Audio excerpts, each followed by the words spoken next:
Good evening, everyone, and welcome to the Brian Crombie Radio Hour on Saga 960. Housing affordability is probably one of the number one topics that people are talking about today, are faced with today. It was certainly a big issue during the provincial election, during the last federal election, and I think it's going to be a big issue in the upcoming municipal elections across Ontario. I was really quite interested that Cmhc came out with a report last week that said that we're going to have something like 1.5 million less houses than we need. And so I wanted to reach out to Iorwerth, who is the Deputy Chief Economist at Cmhc, to find out what this report, what this analysis was all about. And I probably, mispronounced your name. I apologize for that, but welcome to the show. How are you, sir? Good, thank you. Thank you for joining us. So tell me, you came out with this report last week. What were the conclusions of the report? The basic conclusions is that Canada as a whole needs a lot more housing supply.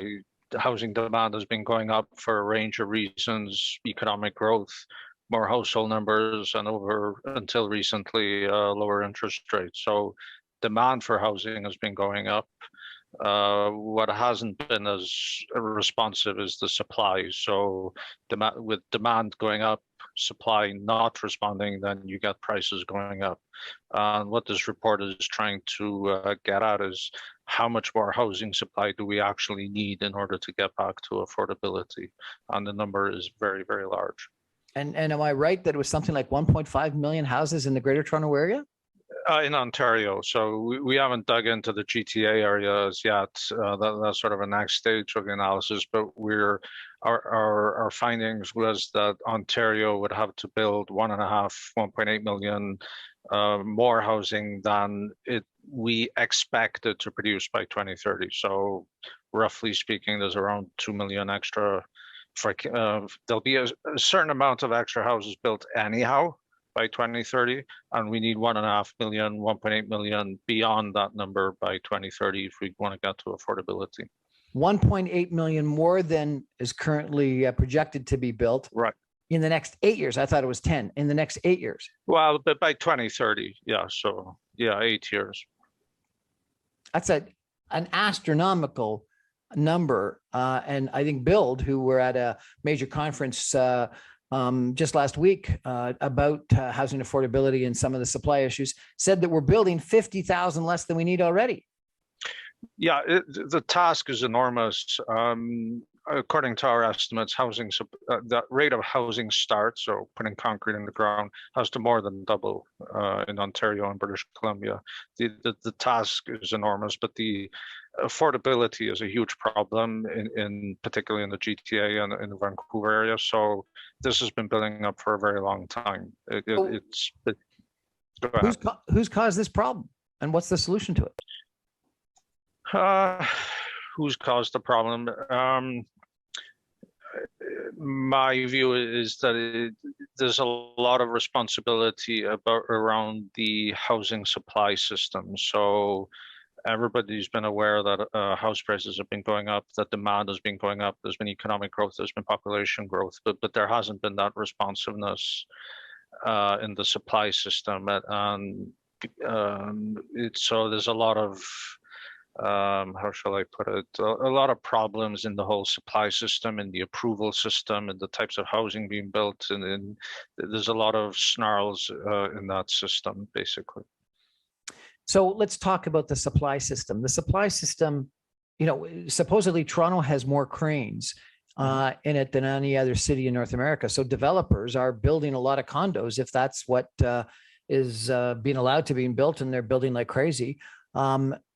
And we seem to have a reasonable amount of successful single-family home developers that are building single-family homes. And if it's got to double from that kind of degree, and there are developers that are active in the Toronto and Ontario, and so one would think if there's demand that they would be building.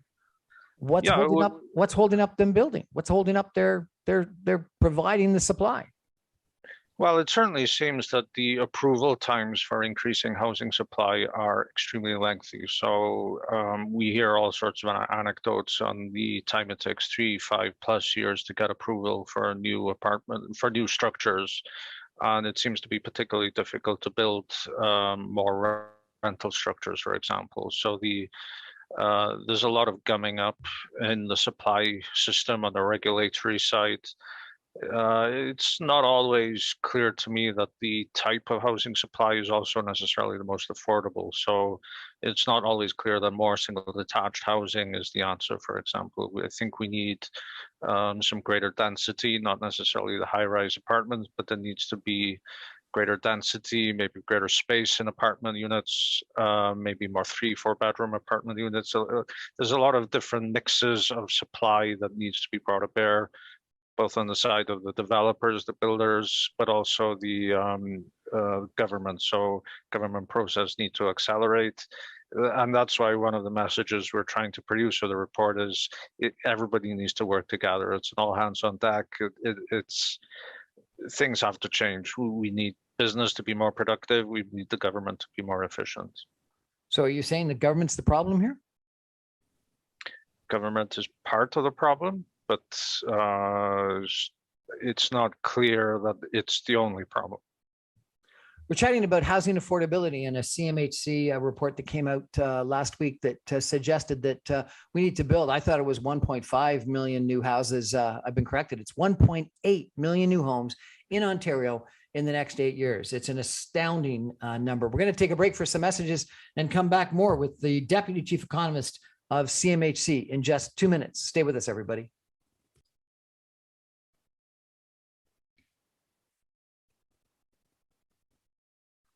Welcome back, everyone, to the Brian Crombie Radio Hour on Saga 960. Our guest tonight is Aled Iorwerth, who is the Deputy Chief Economist, Market Insights for CMHC, the Canadian Mortgage and Housing Corporation.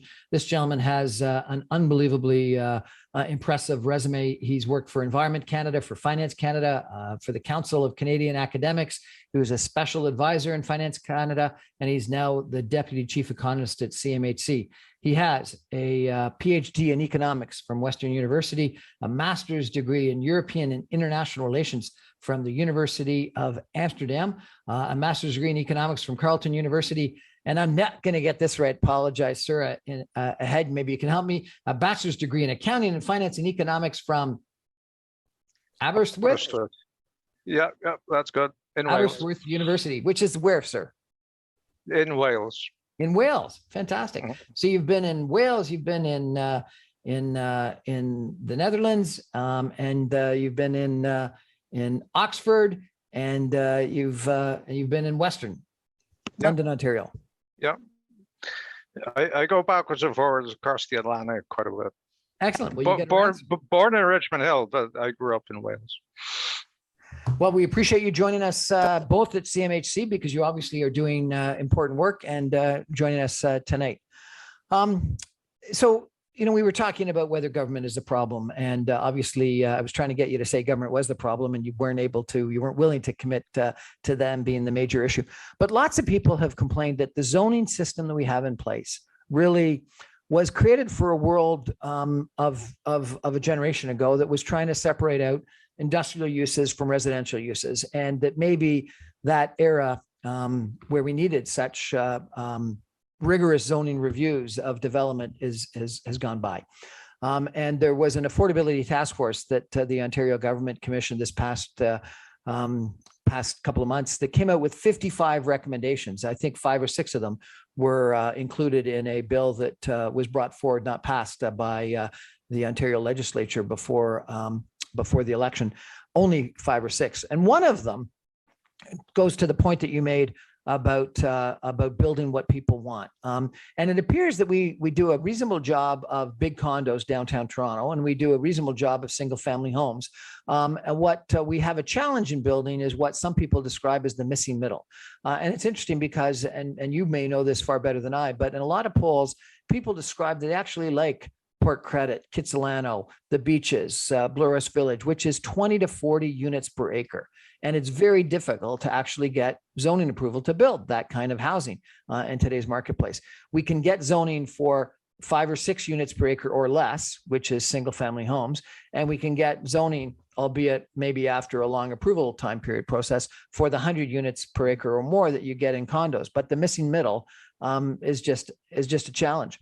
One of the reports, one of the recommendations in that affordability task force was something they called as of right zoning that would allow anyone with a single family home to split it into 4 units without needing any kind of zoning approval. What do you think of that idea? I think everything helps. I guess the caveat, given the numbers that we're talking about, I mentioned 1.8 million, 1.5, whatever. I mean, this is a huge number. So moving from a single detached to 4 units, will this really hack it? That is one question of whether we even have the sufficient scale. But certainly, I think everything helps. Yes, instinctively, I would be in favor. Is it sufficient scale? It's not really clear. The other concern, you mentioned the missing middle. Land prices now are so high that it's not even clear that the missing middle is financially feasible. So you could have, there's a rough rule of thumb that the value of land is about the 1/5 of the value of the structure plus the land. It's very rough. But what that implies that as the value of the land goes up, the value of the structure that you put on the land has to go up commensurately. And so it's really unclear to me whether in large parts of Toronto, with the value of land being so high, that even missing middle is financially feasible.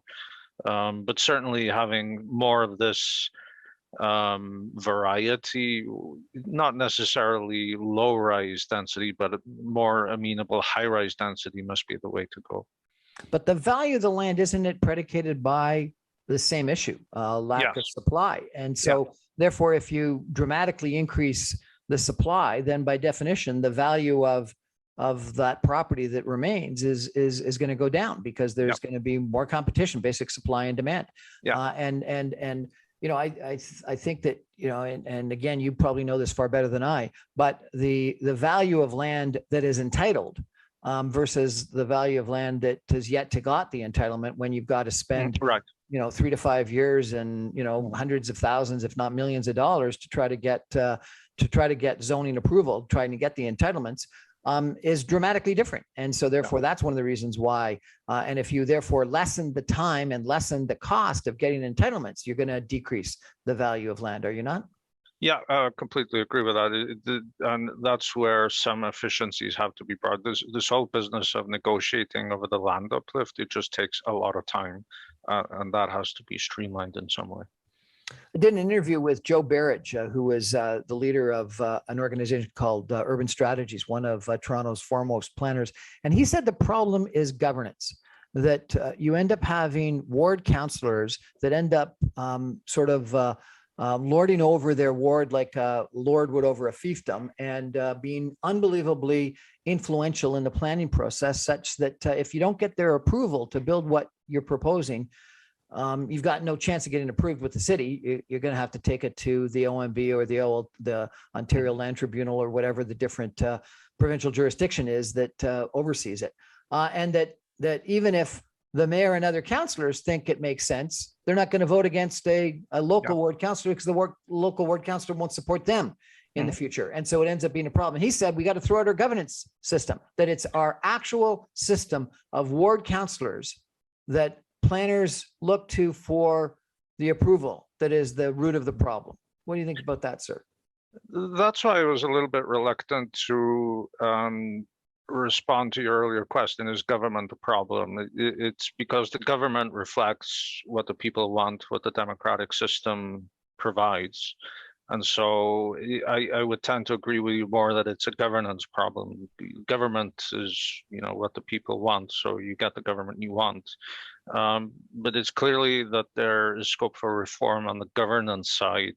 Are the decision-making processes set up appropriately? Is there the right, is the decision made at the right level? Who is being consulted? So For example, it seems at the moment that a lot of people are the most, I'm not sure, powerful, noticeable people are those who are directly affected by construction. On the other hand, those people who would benefit from more housing affordability are not listened to. So that's why you have these YIMBY campaigns where people go in and campaign in favor of more development. So I'm agreeing with where you're going, that it's a governance issue, and but reforming that is going to be tricky. It can be very tricky, particularly because, as you say, they listen to the people that vote, I guess, and with municipal election turnout votes so low, and that primarily it is people that own property and that are of a certain age or greater that vote in large numbers, and people that rent properties and or people under the age of 30 or 40 that don't vote in much proportion at all, and the people that aren't there yet that would move into that new house don't have any vote because they're not there yet. So they don't have a vote. So no one's representing those 1.5 million people that you're talking about that are going to have to, that are going to be moving here in the next 8 years and needing a place. No one's representing their vote. And exactly. the proof positive, isn't it, that we've had more ministerial zoning orders, which are effectively the provincial government, coming in and imposing on top of what the local cities want, what the zoning would be. Now they've done that mainly around major transit nodes. But isn't the fact that we've had all these ministerial zoning orders proof positive that the existing municipal system just doesn't work? I think so. It's very difficult to pinpoint exactly what is going wrong. Working in the federal government, I'm a little bit outside of the whole intricacies in this system. So coming at it from a data and a research point of view, I'd like to pinpoint exactly, well, aspect X is going wrong, but this is just very difficult and not possible to do. So that's why there has to be some rethinking of the governance in this area. It gets complicated in a hurry. So I've had the experience of working in a couple different industries. I've been in the real estate business. I've been in the pharmaceutical business. I've been in the beer business. I've been in the amusement business. I could go on. And other than the pharmaceutical business, there's more regulatory review process in real estate than in any other industry I've been involved in. And the pharmaceutical business, I think, is completely justified. But it's interesting, in the pharmaceutical business, you do all the work yourself, and then you submit it for approval from the Health Canada, the FDA in the United States, Health Canada in Canada. They don't change a lot. They just tell you whether you actually have done the work appropriately or not. In the real estate business, the amount of influence that the regulators have is on how many parking units you have, how many bike standards you have, what the height is, what the width is, what the materials are, whether you're providing shadows on the people next door. If any other industrial segment had that kind of regulatory oversight, people would go crazy and be crying freedom from the top of the rooftops. Why do we allow so much regulatory involvement in, oversight of, approval of the real estate business? It may very well just be a legacy, and going back way in history, and then you get these processes built in and perpetuated, and people become habituated to them, and it gets very difficult to change. So that's why, for example, when we try and look at stuff, we at Cmhc, we try and look across the country. And so there's a lot of differences between, on the one hand, Toronto and Vancouver, and on the other hand, Calgary, Edmonton, and Montreal, where stuff seems to work a lot faster. And maybe Calgary and Edmonton is because they have all that empty space where to expand. Montreal, it's the legacy of having a lot more rental structures, and it being a lot more traditionally being easier to build there. So you get these differences across Canada that is really quite interesting. So talking about time delays in the regulatory process, I mean, we're talking many years in Toronto and Vancouver to go through the regulatory processes. But in Alberta, Montreal, you're talking 2 years maximum, like, as far as I understand. So there's a lot of legacy items built in there, a lot of history. So the inertia of it becomes difficult to change. The Ontario Land Tribunal in Ontario, or the, what used to be the Ontario Municipal Board, the OMB, is it unique in the country to have that kind of quasi-judicial system that can overrule what local governments do? I believe it's unique. Certainly, I was involved in the BC expert panel on housing supply and affordability a couple of years ago, and there was some question about whether a judicial system should be introduced in BC, and I think it was rejected as being by the panel members as being excessively complicated. So I think this is unique, but I can't vouch for it. But, is it a good system? You're getting a little bit away from my area of expertise, but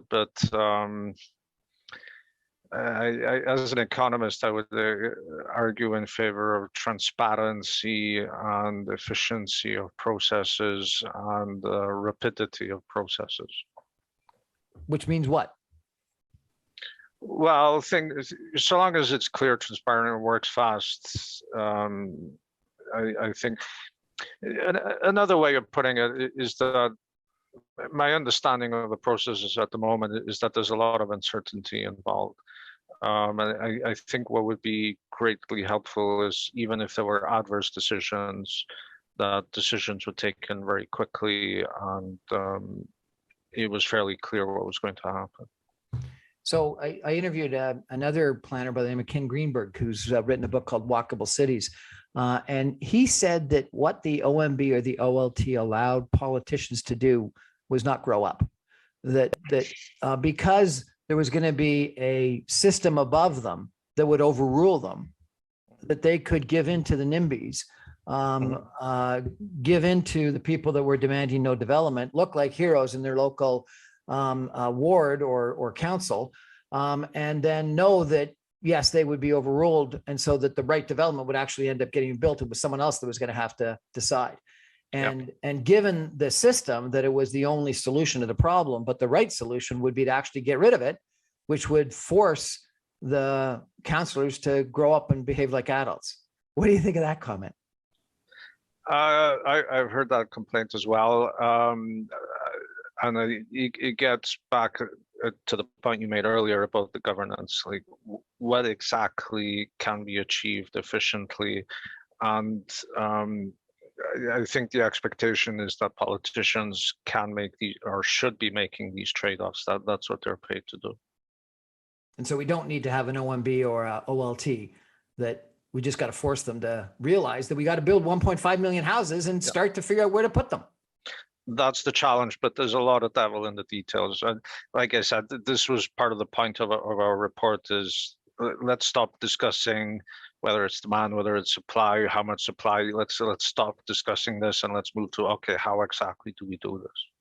We're having a fascinating conversation tonight with the Deputy Chief Economist of CMHC about housing affordability, and that we need 1.5 million more, 1.8 million more houses in Ontario in the next 8 years, if we want to have a level of affordability that is at all reasonable. We're going to take a break for some messages and come back in just 2 minutes. Stay with us, please.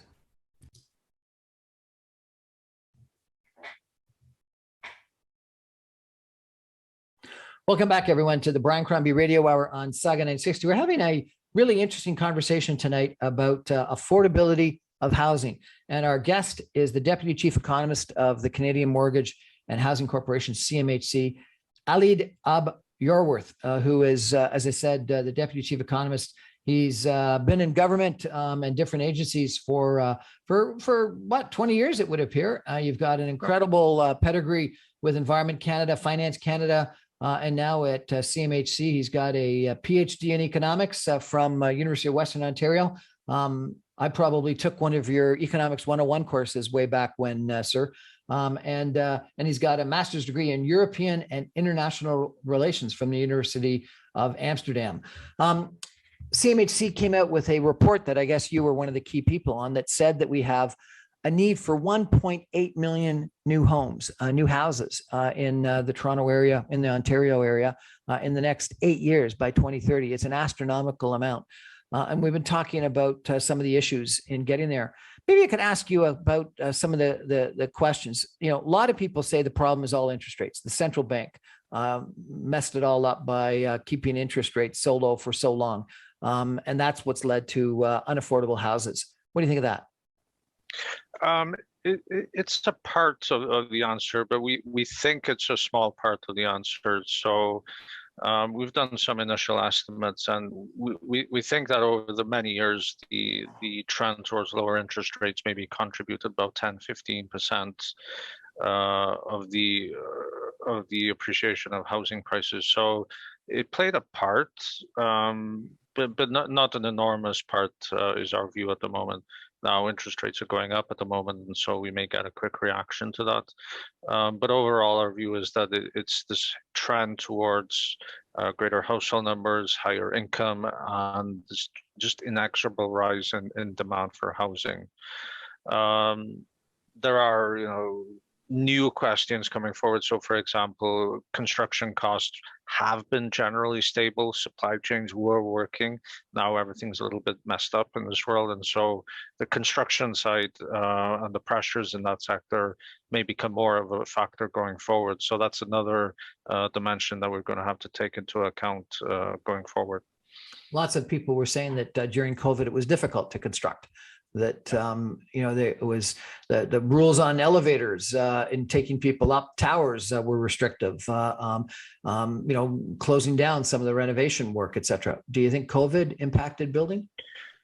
Yes, but not necessarily negatively. I think COVID led to a bit of innovation. It seems that there was more construction per person, for example, because of COVID, because of new ways to work had to be found. So there were challenges, of course, but maybe with COVID, the new construction methods can be found, and these will be important as we strive towards building those more houses.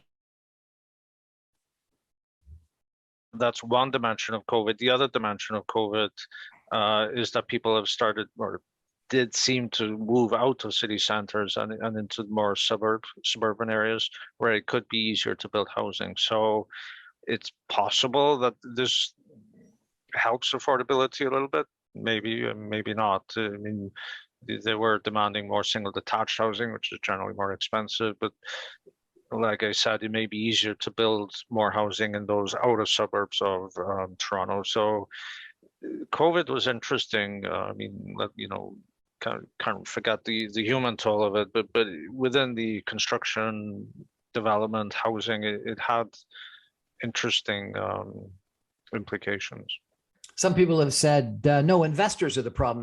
They buy up these homes and they just hold them and flip them and don't rent them out. And so therefore they want to put an occupation or non-occupation tax on unoccupied homes. And other people say, no, it's foreigners that are coming in and bidding up the price of homes. And again, maybe leaving them open or only bringing in one of the kids to live in just to secure citizenship. What do you think the role of investors and foreigners are? Well, I'll tackle the second one, foreign investment, first of all. So this has obviously been a hot topic for many years. It was really hot in 2016, 2017. And we've been really struggling with data because of the interest. Statistics Canada's put a lot of effort into it. Everybody's been trying to scrape it together, any data they can. But it seems that after messing around with all this data, we come to the viewpoint that yes, it had a role, but it was very small. The stock of housing that's owned by foreign investors, I mean, in general, is about 3 to 4%, and it's hard for an economist to go from, okay, foreign investment is about 3 to 4% to saying foreign investment was responsible for higher house prices. Now, you can sort of cherry pick the data. Some people have done. So if you pick in Vancouver, parts of Richmond, an apartments built in 2016, okay, foreign investment may have been 20%, but it's really cherry picking the data. It may be with capital controls in China. There was quite an exodus of capital in 2016. So, yeah, okay, maybe at that time foreign investment played a bigger role. Now that there are effectively bans or heavy taxes on foreign investment in Ontario and BC, federal government is moving in that direction after the last budget. So foreign investment, it's hard to make the argument that foreign investment was responsible for higher house prices. The topic of it's called financialization, which nobody has clearly defined, but it seems to refer to corporate investors buying up housing units to rent them out, and that this is having an impact on house prices. Again, it's difficult to hold together when you add everything up. So corporate investors, if they're buying up units to rent them out, well, they have to rent them out. So the units, ownership is maybe changing, but they are renting out the units. So you're moving stuff from the home ownership market into the rental market. And it may be that if you have more rental units, then households with lower income can afford those units. So it's more of what economists will call a distributional argument. It's a little bit hard to say that it's contributing to higher house prices.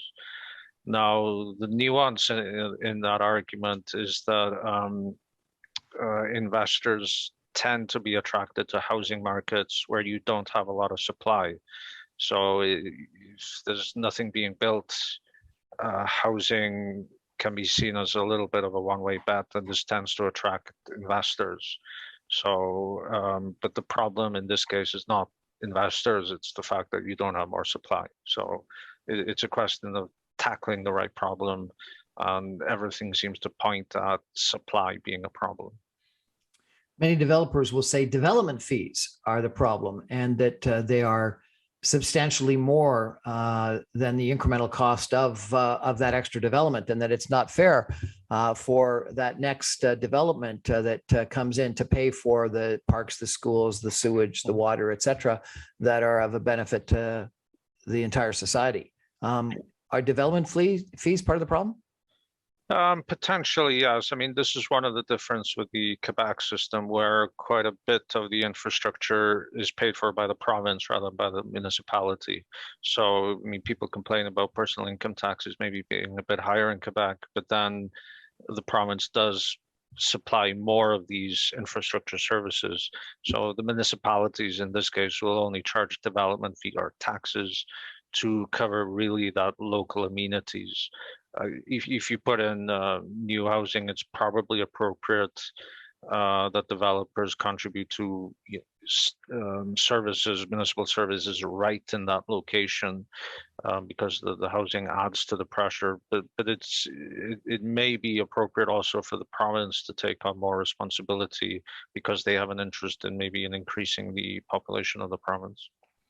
A lot of people are worried that this is only going to be compounded with the introduction of inclusionary zoning, where developers in transit nodes, transit areas, are going to have to provide 10 to 20% of their units as affordable, but without any compensation from government. And so, therefore, what people are worried about is that it'll be everyone else. The 80 to 90% of the regular homes will have to go up in price to pay for those more affordable homes. Yeah, and there are two issues in that area. One is when you go into these inclusionary zoning, there tends to be a little bit of a negotiation over that, and this again drags out the process. So that's one problem. The other problem, as you say, developers, they have to make a living, they have to make a profit. So if they have to include more affordable units, then presumably the cost of the other units in the development have to go up, and this creates a bit of a shortfall in that middle part. So it's not clear this is an efficient solution.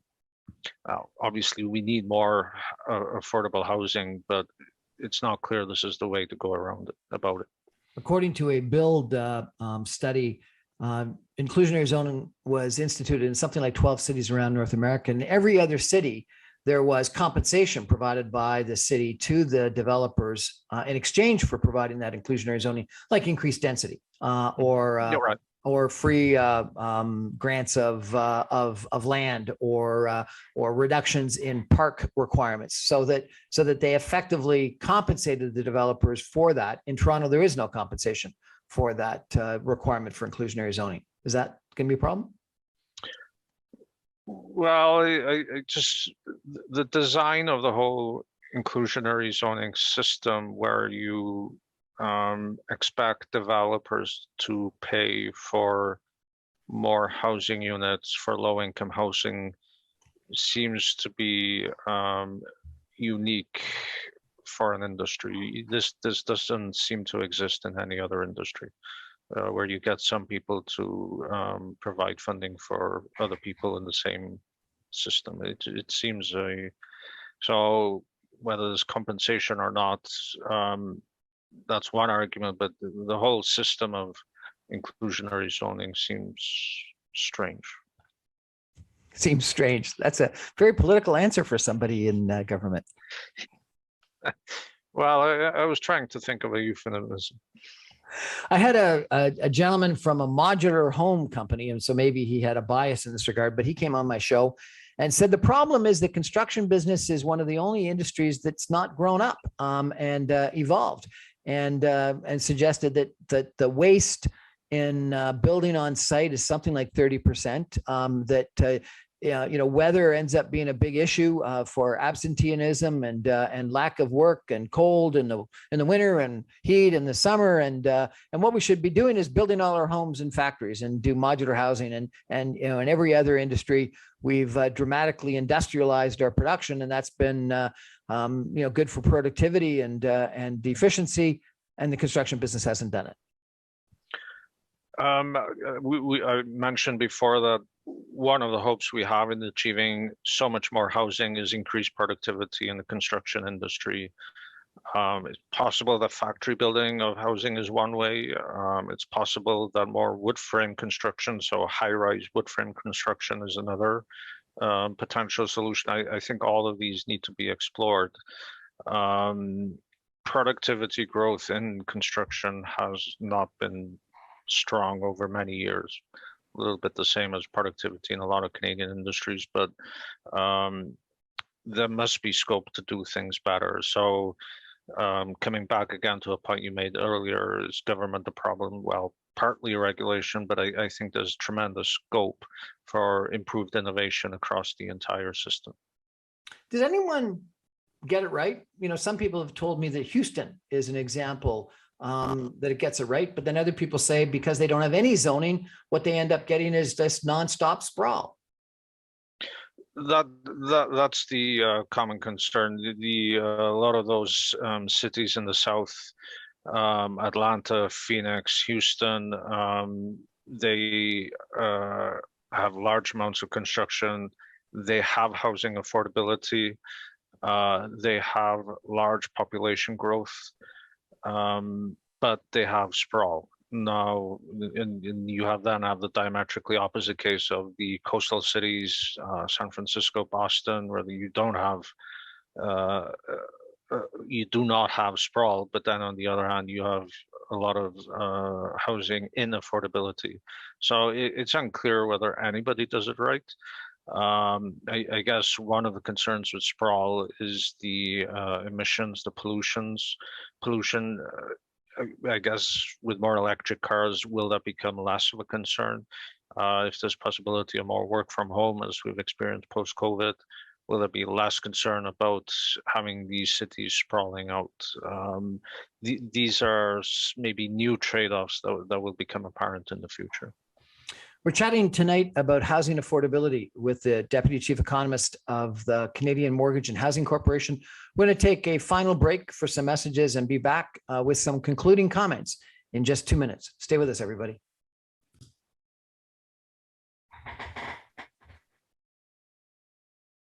Welcome back, everyone, to the Brian Crombie Radio Hour on Saga 960. Our guest tonight is Iorwerth, who is the Deputy Chief Economist at the Cmhc, the Canadian Mortgage and Housing Corporation. We're talking about a report that Cmhc came out with that Alid was critical in doing the research on and the reporting of, that said that we need 1.8 million more houses in Ontario, presumably a lot of them in the Greater Toronto Area, in the next 8 years if we're going to have any kind of housing affordability.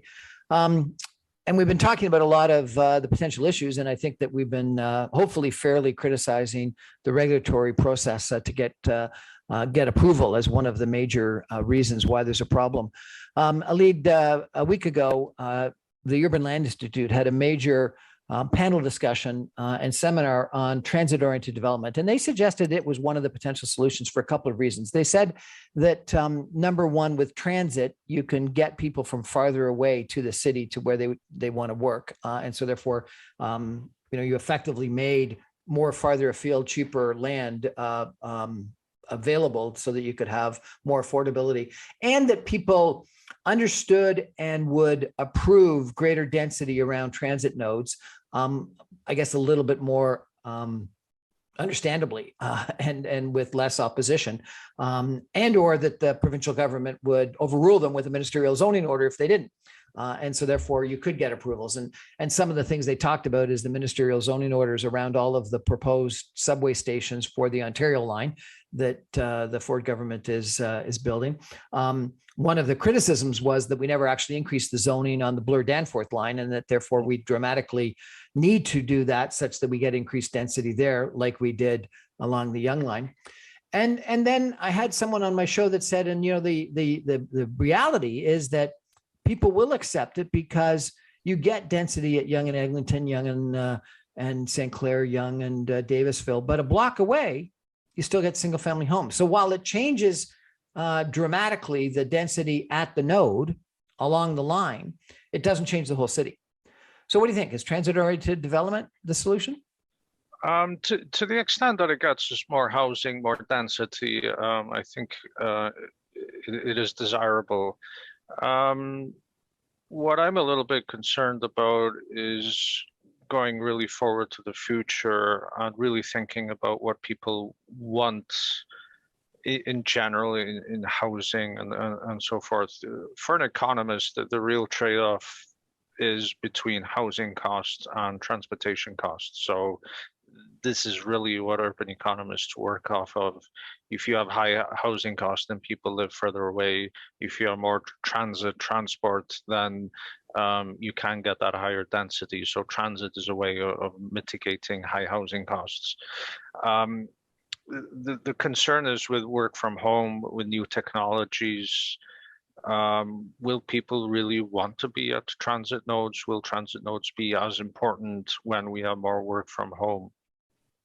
The other aspect that seems to become very apparent during this pandemic is that people really don't like commuting, myself included. And so anything that I can do, I will avoid commuting. And in turn, that leads to less demand for transit, less demand to go on subways, on buses, and so forth. So it's possible that there are more fundamental questions, more budget-related questions about the future of transit per se. If ridership doesn't fully recover, what will happen? So what are the impacts for transit-oriented development if not that many people use transit? That's the area that I'm a bit concerned about. Don't have the answers, but probably before we go full fully in favor of transit-oriented development. We need to have some more evidence and understanding of this. You know, I was at an interesting speech by Mayor John Tory, Mayor of Toronto, last week, and he was saying that that transit in Toronto has seen a pickup Tuesday, Wednesday, and Thursday, but Monday and Friday are terrible, and so therefore his hypothesis is that people are working in a hybrid kind of scenario, and the days they choose to work from home are Mondays and Fridays. And he said we can't justify building transit for peaks that only occur 3 days a week. Yeah, and this is what I hear. This is what I read in the research, that it's 3-day week is becoming a little bit more of a norm. There's a lot of work from home, and what the economics, the financial implications of this is for, say, massive transit systems like the TTC or the New York subway. It's this is unclear to me at this stage. Alid, if people don't listen to your report and your warnings, and we don't build this incremental 1.8 million houses, because frankly, I'm really not optimistic that government's going to listen to what you're saying. And those ward councillors aren't going to give up their power. And those planning departments aren't going to all of a sudden accelerate their approvals in half the time and give, you know, another 5 or 10 floors to those towers that they don't think deserve it. If we don't build the housing, what's the implication? Is there going to be, can no one afford to live in Toronto? In short, yes. The obvious implications of a lack of housing affordability is that more and more money is being spent on housing costs. First-time home buyers, renters, just housing costs continue to go up. Those who can buy a home probably will be more indebted, and this leads to a lot of vulnerability if there were another economic crisis like 2008. If prices go down and the economy is so, people don't lose that many of their jobs, and so stuff goes on. But if you do have a deep economic crisis, people losing their jobs, high debt levels, that's when you have problems. The other effect, I think, is a little bit more hidden, but it may be more pernicious, more damaging over the long term. So with high housing costs, cities like Toronto, Vancouver will find it more and more difficult to attract people. Even highly skilled people will not want to come to Toronto and Vancouver. They will go to other places, Calgary, Edmonton, overseas, wherever, where the housing costs are lower. And so you will see this overall decline in the growth of Toronto and Vancouver. You will be less attractive, and there will be this grind lower in living standards because of that. So, and this has the scope of damaging the overall economy. So there's very high-tech research out of California which showed that the housing regulations in San Francisco had a damaging effect on the overall US economy because Silicon Valley was smaller than it should have been because of housing costs. Had a damaging effect on the whole US economy. Right. Because Silicon Valley, Apple, Cisco, all the rest of them, they were smaller because of the impact of housing costs in San Francisco. Well, if Toronto was the center of the universe, or at least of the Canadian universe, like some people think it is, that's got to be a concern for Mayor Tory. Right. And for all of Canada, when some of our leading cities are just not growing as fast, are not attracting the talent, the skills to grow. Well, I saw a report a couple months ago that said that for the first time in a long time, there was out-migration from Ontario to Quebec. Mm-hmm. Yes, and we believe there's been out-migration to the Atlantic. It's, you know, housing costs are significantly lower, and you can work from using the technology. Maybe you can use Porter once or twice a month.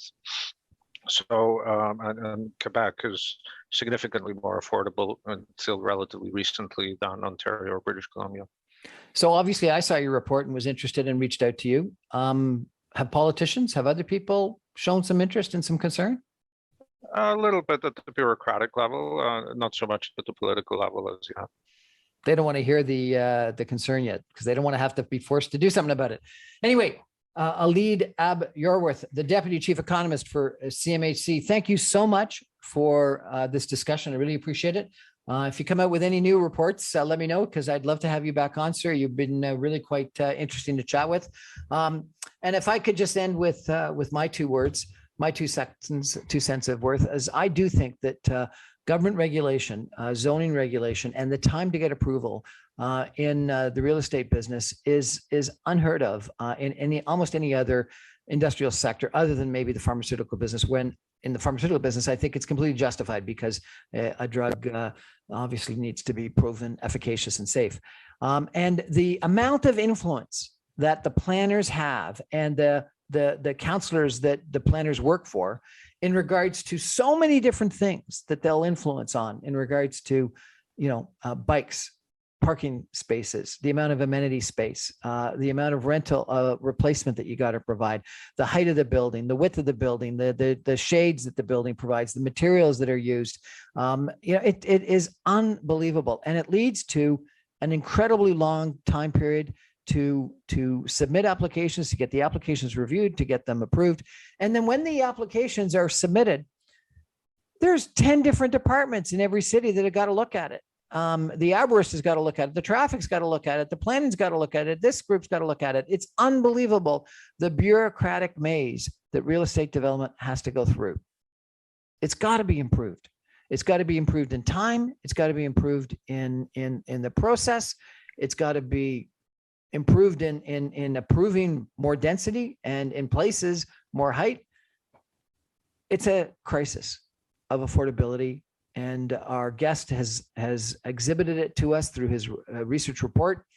And 1.8 million homes. I'm not sure what the housing stock is in Ontario or in the Greater Toronto Area right now, but 1.8 million extra homes is an astronomical number of extra homes to be built when we're talking about, what is it, 3 or 3.5 million people in Toronto right now.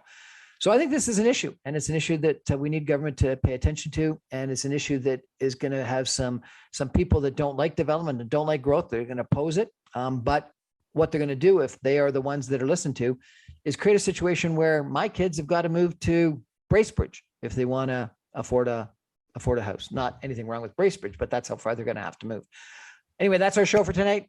I remind you, I'm on every Monday through Friday at 6 o'clock on Saga 960, 960 AM. You can stream me online from www.saga 960 AM, even from Bracebridge or Atlantic Canada. Thank you, Alid, so much for joining us. I really appreciate it, sir. Thank you.